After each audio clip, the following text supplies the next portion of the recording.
राजस्थान में नकली सोने को असली बनाया जा रहा है। गहनों के फर्जी हॉलमार्क लग रहे हैं। पीतल तांबे की ज्वेलरी को 22 कैरेट का शुद्ध सोना बताया जा रहा है। इतना ही नहीं, इस ज्वेलरी का बकायदा फर्जी सर्टिफिकेट भी दिया जा रहा है। सोना कितना असली है, हॉलमार्क इसकी गारंटी देता है। दैनिक भास्कर की इन्वेस्टिगेशन में सामने आया कि राजस्थान में सोने की शुद्धता की गारंटी देने वाले ये सेंटर ही फर्जीवाड़े में शामिल है। इस रैकेट का सच सामने लाने के लिए हमारी टीम ने 37,000 रुपए में नकली ज्वेलरी खरीदी। जोधपुर और जयपुर के कई ज्वेलरी शोरूम पर गए और नकली हॉलमार्क लगाने वाले सेंटर का पता लगाया। सबसे पहले नकली सोने का पेंडल लेकर जोधपुर के सालासर बालाजी हॉलमार्क सेंटर पहुंचे। सेंटर संचालक ने ज्वेलरी चेक कर उसे नकली बता दिया और हॉलमार्किंग से इनकार कर दिया। कार्ड बनेगा नहीं, ये तो फेल है ना। क्या कार्ड ये तो फेल है ना, क्या लगे हो? नहीं, ये तो टेस्टिंग करवाई ना। ये वाला ये भी फेल है, 87 गए। हम समझ चुके थे कि हॉलमार्क सेंटर किसी अनजान शख्स की नकली ज्वेलरी पर हॉलमार्किंग नहीं करते। हमारी पड़ताल में सामने आया कि वो अपनी पहचान के ज्वेलर्स के साथ ही डील करते हैं। हमने एक ज्वेलर को भरोसे में लिया। कुछ दिन बाद इसी सेंटर पर उस ज्वेलर के साथ पहुंचे। इस बार उसी संचालक ने 800 रुपए में नकली ज्वेलरी पर हॉलमार्क लगा दिया, साथ ही उसका फर्जी कार्ड भी बना दिया। क्या इस तरह के सेंटर सिर्फ जोधपुर में है?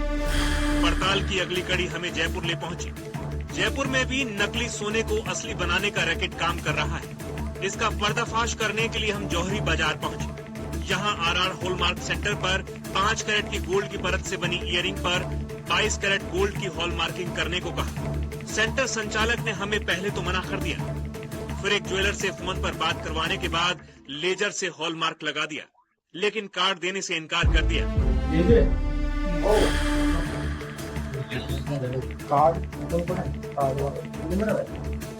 नकली ज्वेलरी पर हॉलमार्क लगाने और फर्जी कार्ड से पीतल और तांबे की ज्वेलरी असली सोना बन गई। जिस चेन की कीमत 29,000 थी वो 1,25,000 की हो गई। 1.89 मिलीग्राम के झुमके के रेट 2,000 रुपए से 17,000 रुपए पहुंच गए और 6,000 का पेंडल 10,000 का हो गया। 37,000 रुपए की ज्वेलरी की कीमत 1,52,000 रुपए हो गई। देश भर में हॉलमार्किंग लगी ज्वेलरी बेचना ही जरूरी है, लेकिन सेंटर पर इस तरह की गड़बड़ी से आम आदमी ठगा जा सकता है। इस ठगी से कैसे बचे, इसे लेकर BIS राजस्थान की डायरेक्टर कनिका कालिया ने हमें बताया। सबसे पहले सर BIS का लोगो होना चाहिए, प्योरिटी होनी चाहिए। सबसे इम्पोर्टेंट जो चीज होती है उसमें एक HUID नंबर, जिसे आप हमारे ऐप में वेरीफाई HUID फीचर से ट्रैक भी कर सकते हैं। अगर ये HUID नंबर वेरीफाई हो जाता है तो आप निश्चिंत होकर सामान खरीद सकते हैं। जोधपुर में मिले हॉलमार्क के कार्ड को हमने भारतीय मानक ब्यूरो की ऐप पर चेक किया तो इसकी कोई डिटेल नहीं मिली, यानी ये कार्ड और हॉलमार्क दोनों ही फर्जी थे। देश भर में 2 ग्राम से ज्यादा वजन की ज्वेलरी बिना HUID हॉलमार्क के नहीं बेच सकते हैं, लेकिन राजधानी जयपुर और जोधपुर में फर्जी हॉलमार्क की ज्वेलरियां बिक रही है। अगर विभाग इसकी तह तक जाए तो गड़बड़ी का बड़ा रैकेट सामने आ सकता है।